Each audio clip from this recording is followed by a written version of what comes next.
Former Kansas City Police Department intelligence detective and now attorney Gary Jenkins produced 4 documentary films, most recently Gangland Wire, creator of smartphone app entitled Kansas City Mob Tours. Download it now. If you like what you hear, go to ganglandwire.com. Navigate to the shop page. We need you to put a hit out on our donate button. Gangland Wire True Crime Stories is produced at the Big Dumb Fun Show Studio 4. And now, here's Gary Jenkins. Well, good evening, True Crime fans. Welcome back to Studio 4 and the Big Dumb Fun Show right here in Midtown Kansas City inside the classic old Ice House building. I am here with my good friend and co-host, Aaron. Say hello, Aaron. Hello, Aaron. We also have my good friend, Troy Cole here, retired Sergeant Troy Cole. Say hello, Troy. Hello, Gary. Well, we're going to continue down this path of the investigation of Robert Berdella, one of our probably Kansas City's most famous serial killer. I don't think of any others. Richard Grissom, you know, we did the Richard Grissom story recently, and he was pretty well known. But as I noodled around, I was talking to a guy's forensic psychologist up in Illinois with the Illinois State Police. He actually doesn't work for him, but he has a contract with him. And I asked him about Berdella. He said, "Oh yeah, he knew all about it. He was. I'm going to get him on the phone. He wants to talk about the control that Berdella exhibited over these people and his need for control and the logs that he wrote." And I didn't ask him a lot more questions, but I'm going to get him on the phone here before I get this whole series done and talk to him about that. I think it's kind of interesting. Psychologist look at Robert Berdella, because he's a little bit what we used to call a half a bubble off a plum, wouldn't you say? Yeah. He's a couple of bricks shy of a full load. The elevator doesn't go all the way to the top. Probably he had that dead look in his eyes, too, didn't he? Of a killer, did he have that kind of dead-eyed look? No, I wouldn't call him that. He actually was a pretty bright guy. I don't know. I think if we checked his IQ, we might be surprised at how smart he was. I'm just thinking of like eyes kind of devoid of normal human emotion, maybe. I ran into a guy like that, a couple of them on the job. It was weird. It was just weird look? Yeah, okay. That's how I would describe him. Interesting. Well, let's see. Where are we, Aaron?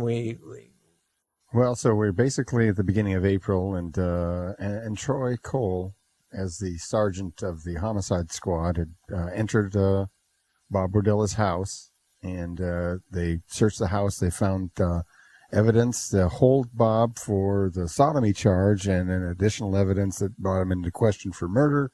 They're digging around in the backyard with a backhoe. They find a skull, a pretty fresh skull, and unfortunately, Roy Orth, the guy who's in charge of sex crimes, steps down, and Troy Cole becomes the sergeant in charge of this investigation into Bob Berdella. And at this point, all you really have is one suspect who's alive and a couple of skulls. You got 2 potential victims, and you got your suspect, and he's being held in jail on a reasonably high bond. By then, I believe I read in your book it's $500,000. $500,000, I think, was the original bond. Yes. So there's a lot of heat on this case. This is Sunday afternoon, Monday morning. By Monday morning, I imagine the newspapers had gotten wind of this. News people were all over it. And certainly all the higher command up to the chief are all over this too. And they've appointed you as the squad of a sergeant of a special squad. It'll be the Berdella squad. How many officers, how many detectives they signed you off the bat? I think I had 11 detectives, as I recall. Okay, that would expand to how many? Would that expand to more? No, that stayed with the 11, like the entire investigation. One squad, okay. But we had a lot of help from crime lab people and crime scene investigators and that stuff, but the actual Berdella squad it stayed at 11 the whole time. They didn't call a Metro squad on that. You know, Joe Langer talked about in the Grissom case, since it was outside of Kansas City, they called a Metro squad because they didn't have enough officers, detectives at his little department, so they called a Metro squad.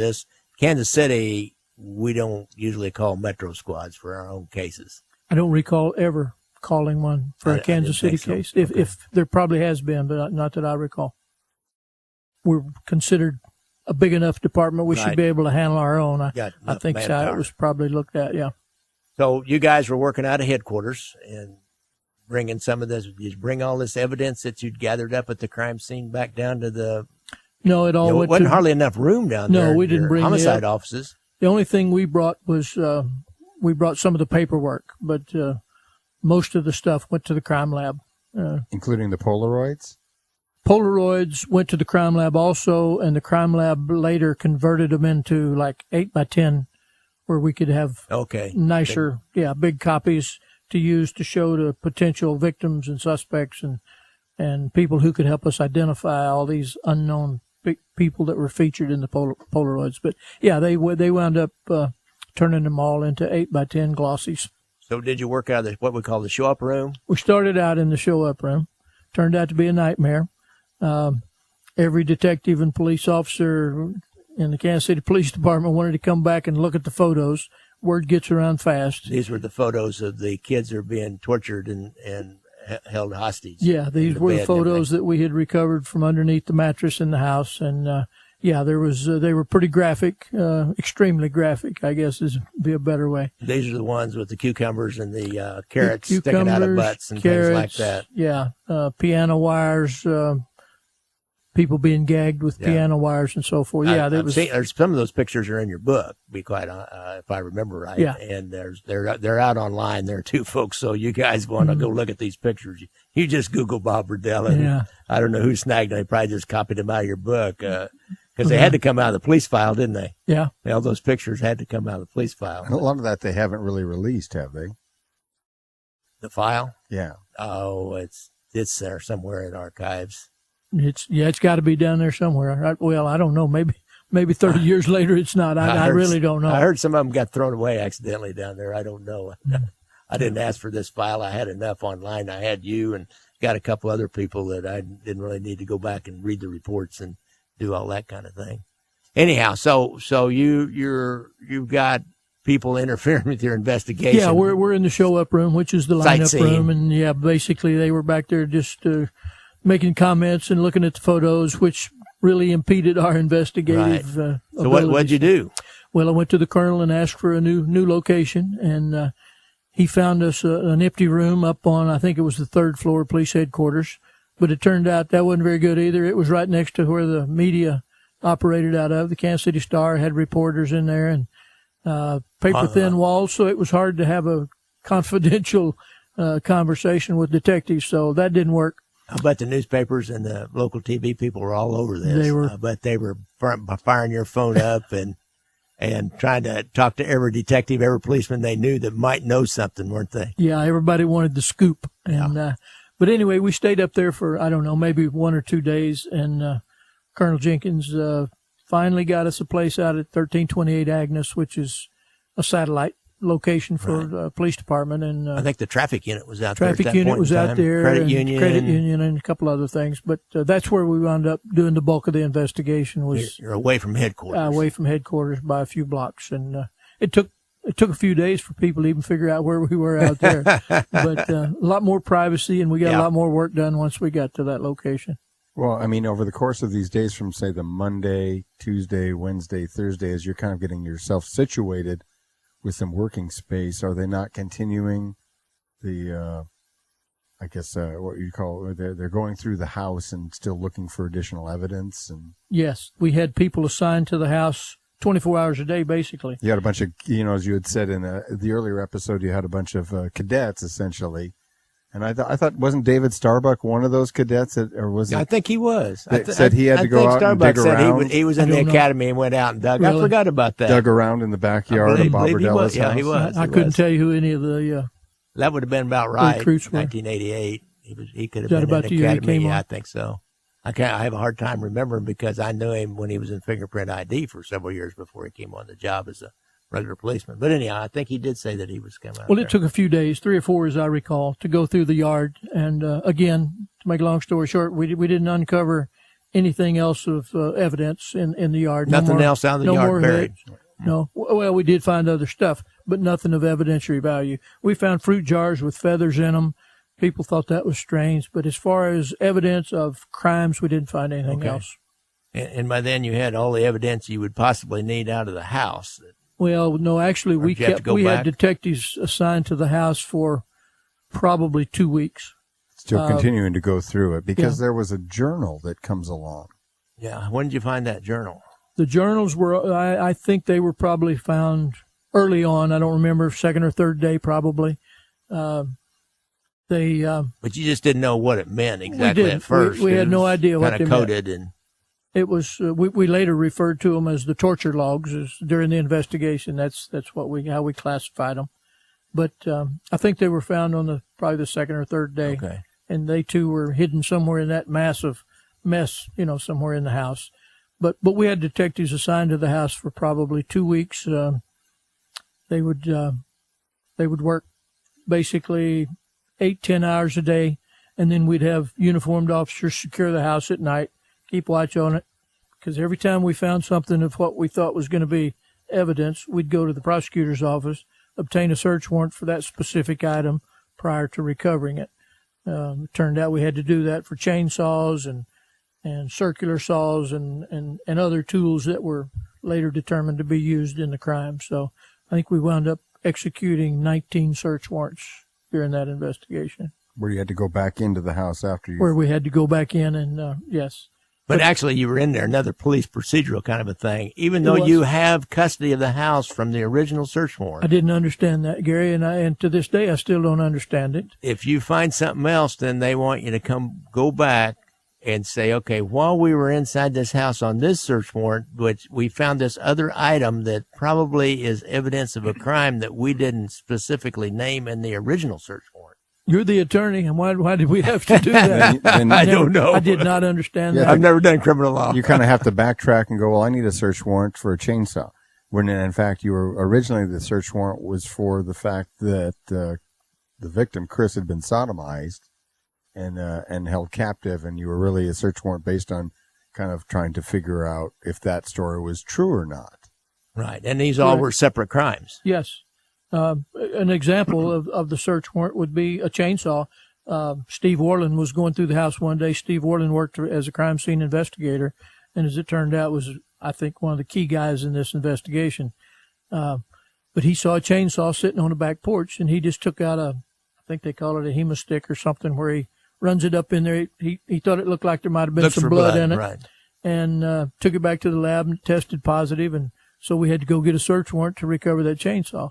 Again, I wasn't an attorney and I wasn't going to fight it, but Pat Hall was the prosecutor that we were dealing with, and I thought a lot of Pat, and I certainly wasn't going to question, but to this day I wondered why we needed all those search warrants. Well, I guess in a way that makes sense because it's a totally separate crime. But we had control of the whole house. We had control of the house, yeah. But you're still trying to basically piece together, because, I mean, so you have a skull, you have two skulls that you're, correct. The guy from K-State says these are fresh, these are not antiquities, if you will. Yes. These are, we said one had been maybe buried in the ground, the one that you backhoed out of the backyard itself, maybe 6 months, a few 9 months yeah. at most, the decomposition of the actual skull. But having a skull in the backyard, does that actually connect Bob to a murder? Well, it certainly makes him a good suspect. Right. It's his house and his backyard, but no, you don't have any proof, or there's not enough evidence to charge him at that point. But it certainly raises a lot of red flags. And the anthropologist, whose name is Michael Finnegan, he was a huge help to us. Don't know if he's still at K-State, but he was then. So I'm trying to you've got all this evidence of murders happening and instruments used to cut up people. You got pictures of the people. We just still don't know who any of them are. Yeah, this case was backward. Usually you have victims and you don't know who the suspect is. Now we got a suspect. We don't know who the victims are. So our biggest challenge was getting all those people in those Polaroids identified. That was pretty much job number one. How'd you organize that? Is this where you assigned like a detective team, wrote down on a 3x5 card and gave them one picture and say, okay, find out who this is? No, actually we had sets. Gary Howe made us sets for every detective. So we had all those photographs times 10 or 11 detectives. Okay. So they would take these detectives, they would take these photos out and show. They would go into the gay communities, basically. They'd go to some of the gay bars, show the pictures and say, hey, anybody know these guys? That's how we started. We got a few of them identified that way. So by then you knew you had talked to neighbors or other people had come forward and said, well, this Bob Berdella dude, because you need to find out about what his lifestyle had been like. And you had learned about his store at the Westport Flea Market called Bob's Bizarre Bazaar, where he sold bizarre kinds of little trinkets and, like phony beads. Skulls and beads and yeah. all that kind of stuff. So you had learned that he was probably gay. You had learned that he was active in the neighborhood association. You learned that a lot of people, thought he was weird, but you probably had learned that maybe he had young boys coming and staying with him doing yard work and coming around his house and maybe working for him at the bazaar, at the flea market. Correct. Booth. But what really had piqued our attention at this point was we had two kids, Jerry Howe and Walter James Ferris. They had both been reported missing, and they had both suspected Bob Berdella as having something to do with the disappearance, the family members. The Jerry Howe. Why don't we focus on him? That's the most interesting one. Yeah, probably. Paul Howe was his father. Yeah, Jerry Howe knew Bob Berdella. His father had a spot in the flea market alongside Berdella's Bazaar.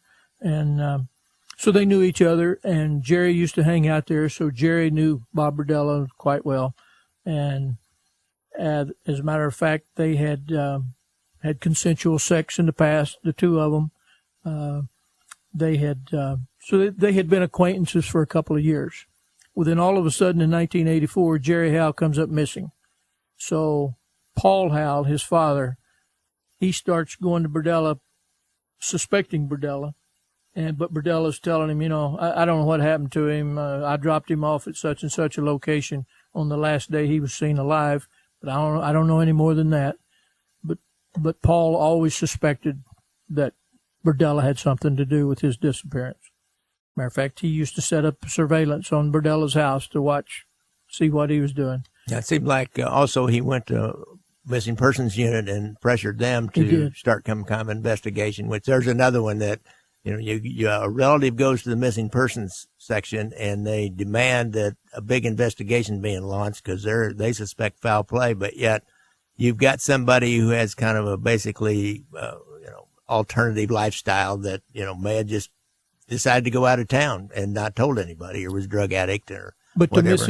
To missing persons credit, they actually did do quite a bit of follow up after he had become a suspect. Was that the one Tommy Moss, the Sergeant Tommy Moss was involved in? You don't want him after you, if I remember right. You do not want Tom Moss after you. And he got after Berdella. He did. Well, this was actually, so Tommy Moss, who was in charge of missing persons. This was really preceding actually the guy Chris escaping, and you guys kind of getting into the, also you realize, hey, there's something else. So, I mean, how did you kind of connect that back to the missing persons file? Well, we did, because when Berdella started making the news, he was headlines on every newscast. Then that brought forth the Howe family and the Ferris family to say, hey, our kids were last seen with this guy. So at that point, it piqued our interest even more. So at that point, we started going back and looking into the missing persons investigation that they had done regarding Howe and Ferris. And but again, to the missing persons' credit, they had done made a lot of attempts to find out what they could about Berdella. They went to his house. They went through his house a couple of times. He consented once, and another time they kind of did it surreptitiously. And but anyway, they didn't see anything. There was no evidence to connect him. But he was a suspect. I thought somebody had said that they had actually picked up his trash at one point. No, they didn't pick up. I think Paul Howe may have picked up his trash a couple of times. Yeah, the police didn't, but Paul may have. Yeah, but they didn't find anything, and so it just kind of. Correct. I mean, at the point that the person's still missing, but they don't find anything, they can't necessarily continue to pursue that lead. Just kind of hit a dead end, basically. Yeah. Yes. So you're just searching for something. You don't know what you're even searching for, and you're really doing it under his consent with him standing there watching you. You're not going to really be able to do the kind of search that needed to be done, that maybe would find those pictures or something along those lines. But then Paul Howell comes back around because his son was missing. Yes. He and the Ferris, members of the Ferris family, Ferris's wife and mother, they both came to us and said, hey, we think he had something to do with the disappearance. Well, in going through some of the paperwork, we find a driver's license of Walter James Ferris in Berdella's house, and we find photographs and paperwork belonging to Jerry Howell, newspaper clippings regarding Jerry Howell's missing person case. We find all that in Berdella's house. So now the evidence is starting to mount, and he's becoming a pretty good suspect in regards to the disappearance of Howell and Ferris. And so both of these young men were the kind of men that might be one of these street prostitutes. Yes, they both lived that lifestyle. Yeah. Ferris was married, but he was bisexual, and Jerry had consensual sex with Bob off and on for a year or two prior to his disappearance. So they both were.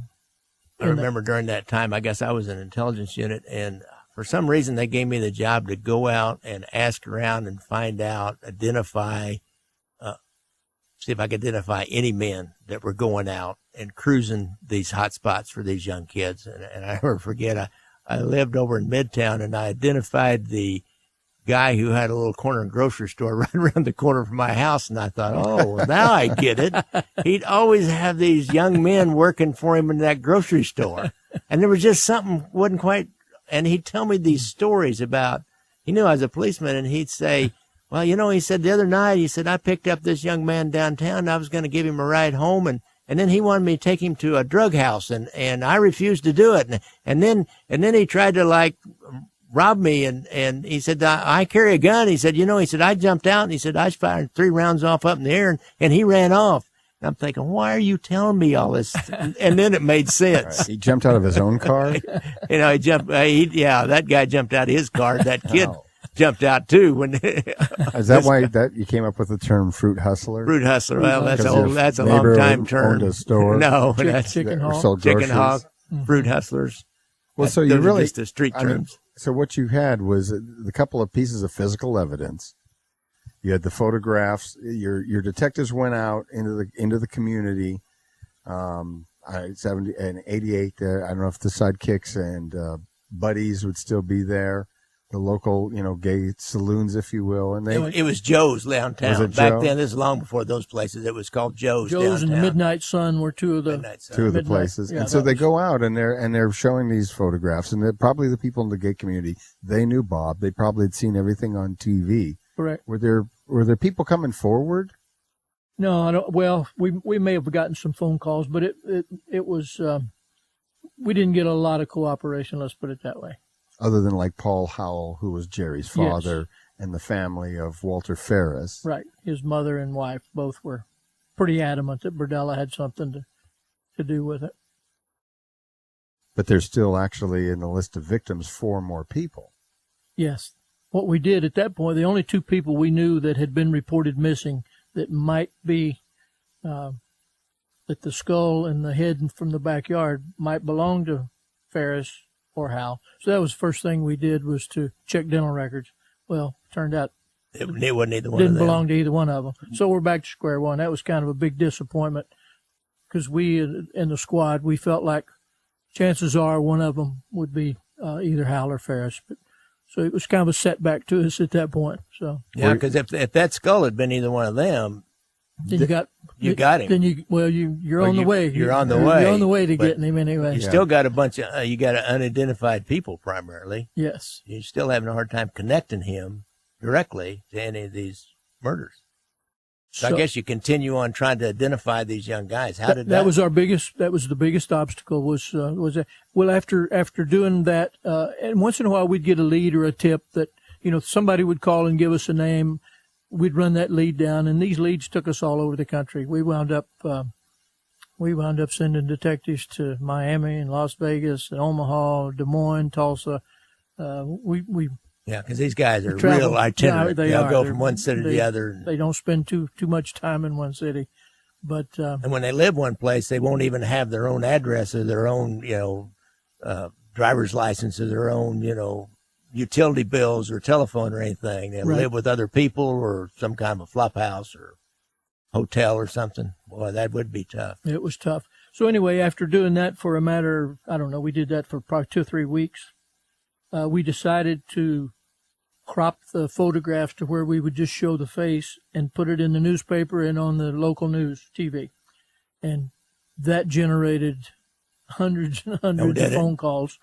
But it led to the identification of all of the unknown victims that or the unknown people at that time. They weren't all victims, but it led to identification of all the people. And, but again, that took weeks in order to run all those leads down and get them identified. So once we got them identified, then we got to go out and interview them. Are they still alive? Were they a victim, or were they just a friend of Bob's and their picture happened to be made? Were they having consensual sex? Were they tortured? So all those things had to be done, and everybody had to be interviewed individually. And that took, as it turned out, about 3 months. 3 months. So you'd go out and you'd interview somebody that identified out of the pictures, and they'd still be alive. Yeah. So I guess eventually you'd have a name. You'd go out to interview like Robert Sheldon or Mark Wallace, and you couldn't find them anywhere. Couldn't find them. Now, were you able to kind of, using those interview techniques of even the people that were alive, would they have maybe known some of these other people? Yeah, that they were in turn victims? They in turn were a big help. Some of them were, because they haven't obviously been in and around Berdella's house. They knew some of the other people, so it was a combination of things. But eventually we did get them all identified. Now, the guy whose head was you found buried in the backyard in Berdella's garden turned out to be Larry Wayne Pearson. Correct. He was the last victim of that Berdella had killed. So how'd you get him identified? I guess that would be one kind of case study. Well, before we got him identified, we got Robert Sheldon identified. He was the skull in the closet. Oh, okay. With the teeth in the envelope. So he was our first murder case. So you found some relative or something of him or his or friend. We found paperwork in the house that identified him. We got people to identify his photograph being tortured. We were you able to find dental records then? We eventually got dental records and got him identified. We also found one of the torture logs. We had 7 torture logs in all, and one of the 7 belonged to him. So was his name on each torture log? No, the names weren't on. Did they have the initials? Or? Hal's name was on his torture log. Ferris's name was on his. But some of the others, there were once Bob confessed to all this, he was able to show us which one this belongs to him and this belongs to him. But you have 7 torture logs, but 6 actual victims. Yeah. And that became a stumbling block until Berdella confessed. And in his confession, that 7th torture log turned out to belong to a dog. He had taken in a stray animal and was experimenting with the drugs on the stray animal to see what effects a certain amount of ketamine or chlorpromazine or whatever drug he was injecting them with. He used him as a test case before he started injecting humans. Now you're assuming that he's actually being honest and that in fact was a dog in the torture log, although nothing. Why would he be putting cucumbers and carrots in the dog's rectum?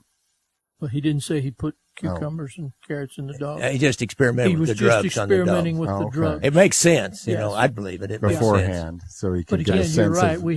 We had nothing. We had to believe him or take his word for it. We had nothing to prove or disprove anything else. He didn't have anything to gain or lose at that point in time. You'd already made the deal. At that point, he was already set for life with no parole. So Sheldon, Ferris was the head in the backyard, and Sheldon was the skull, vice versa. No, Larry Pearson was the head in the backyard. Oh, I'm sorry. And Robert Sheldon was the skull in the closet. Okay, and you got But you dental still records just, for both of them. We had dental records for both, and they were both. That's how they were identified. They were the first to be identified because you still have no body for. Sheldon was the first to be identified, and once we got him identified, we wanted to get a murder charge filed. Mm-hmm. That was our first goal, and so we needed to show cause of death.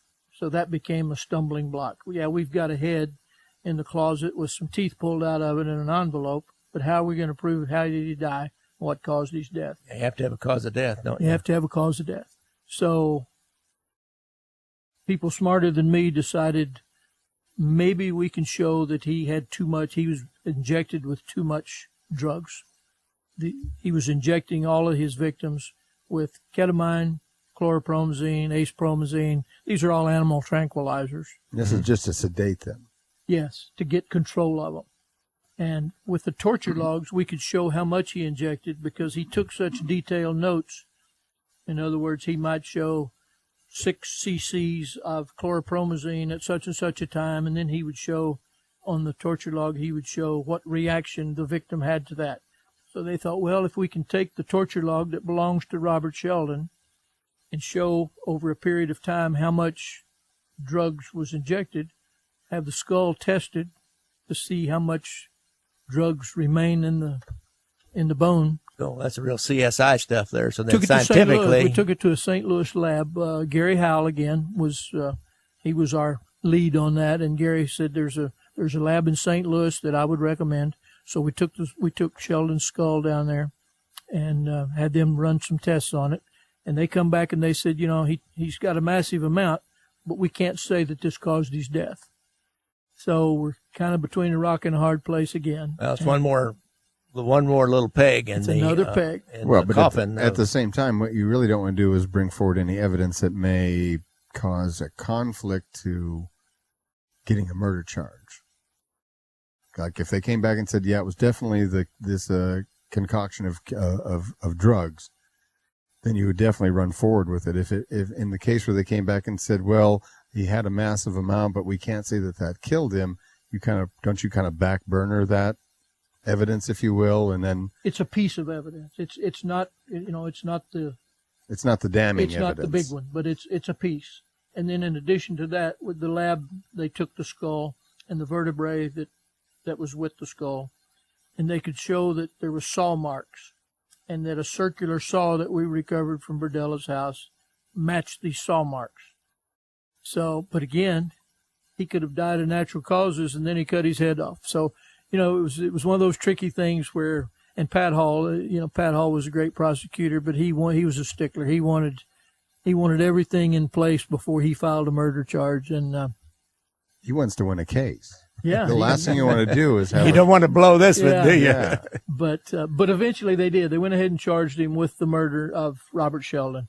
So you never came up with a smoking gun kind of evidence. No, we never did. Now you had found the logs, or at least you said there were 7 logs. We found 7 torture logs, and so you kind of trying to determine which one maybe fits for Sheldon. Did you? I mean, we found a log that we thought matched Sheldon, and I can't remember now exactly what it was on there that led us to believe that. But we did. But then I guess my question, or what I'm trying to discern here is, you have Bob Berdella incarcerated. Yes. You have no free range to go back and question him? We above and beyond the time that you've spent talking to him before? But he doesn't have to talk to you.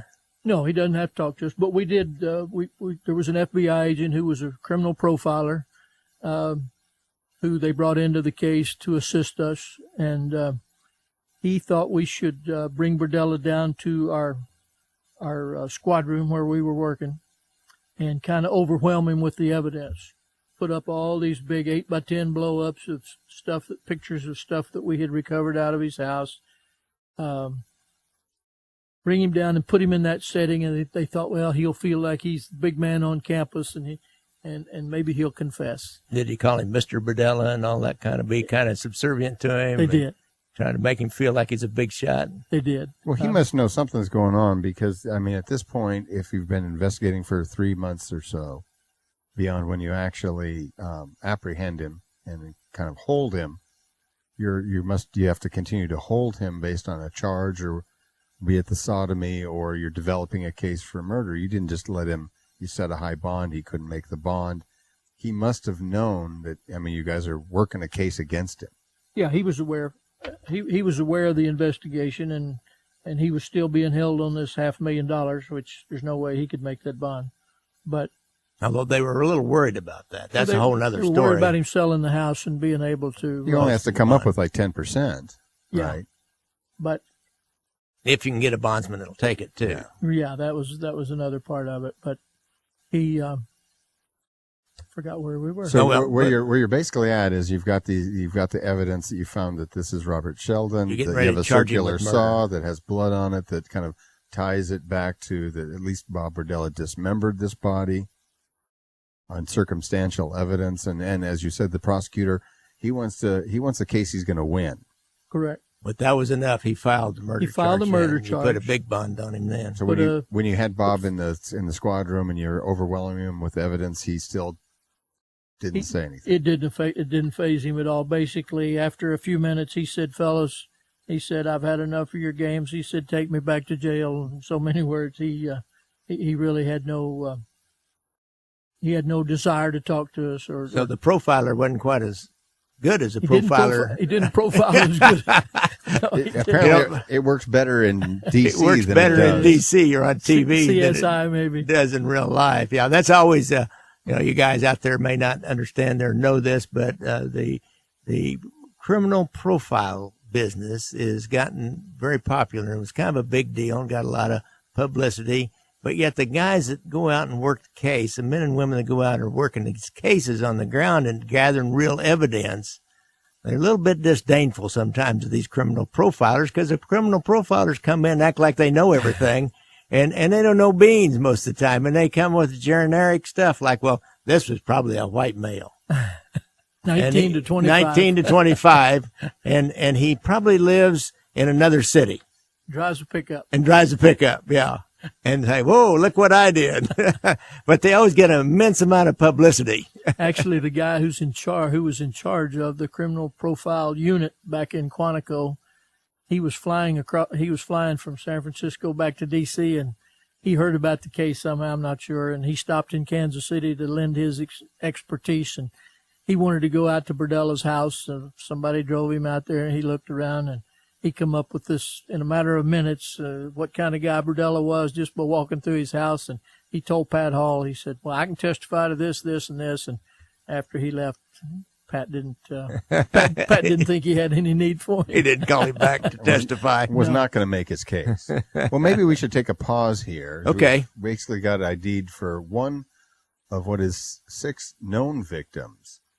Two victims that are at this point still unknown. I mean, they know him by name, Jerry Howell and Walter James Ferris, which both of them actually just missing persons that are connected to Bob Berdella. And then you have a case now for a murder charge for the murder of Robert Sheldon. Correct. So why don't we take a pause here because we're over 30 minutes and people's commutes might force them to sit in the parking lot at work. To continue to hear this instead of waiting till the next episode. But, on NPR, they have a term for that. That's the driveway moment, where you're listening to something that on NPR that is so engrossing that you just sit. We've all done it. You sit in your driveway until you listen to the rest of the show. Yeah, when the bases are loaded in 2 outs and you can't turn it off. It's like in the 9th inning. Well, I mean, you've basically got our driveway moment is getting Bob Berdella back down to the squad room, presenting a whole bunch of evidence to him, hoping to break him. And he says, take me back to my cell. I'm not playing your games anymore, fella. Aaron, for some reason, this all reminds me of my public service announcement. I have long supported the nonprofit First Call. If you have a friend, relative, child, grandchild, spouse, parent, or coworker, anybody that you care about that has a problem with sex, drugs, or alcohol, or any kind of obsessive compulsive behavior, make your first call to First Call. Call 816-361-5900. The 24-hour-a-day hotline. Or if you're outside the area or you just want to more anonymously find out about them, go to their website, www.firstcallkc.org. And if you're listening to this episode with our special guest, Sergeant from the Kansas City, Missouri Police Department, Troy Cole, go out and get his book, Rites of Burial, a true crime story about Bob Berdella from the man that worked the case. And then when you're also online, remember to rent the documentary or buy it that started it all, Gangland Wire, available on Amazon, and download the Kansas City Mob Tour app for $1.99. You can take your own personal guided tour of notorious mob locations in and around Kansas City. And remember, we need you to help us out with Gangland Wire, because the studio and the equipment and the web hosting aren't free. What we'd really like you to do is to put a hit out on our donate button.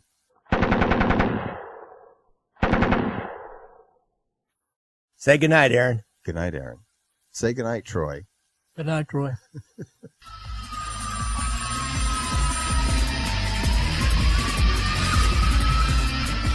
Music provided by Odd-O-Matic. Follow them on Twitter at Odd-O-Matic Music.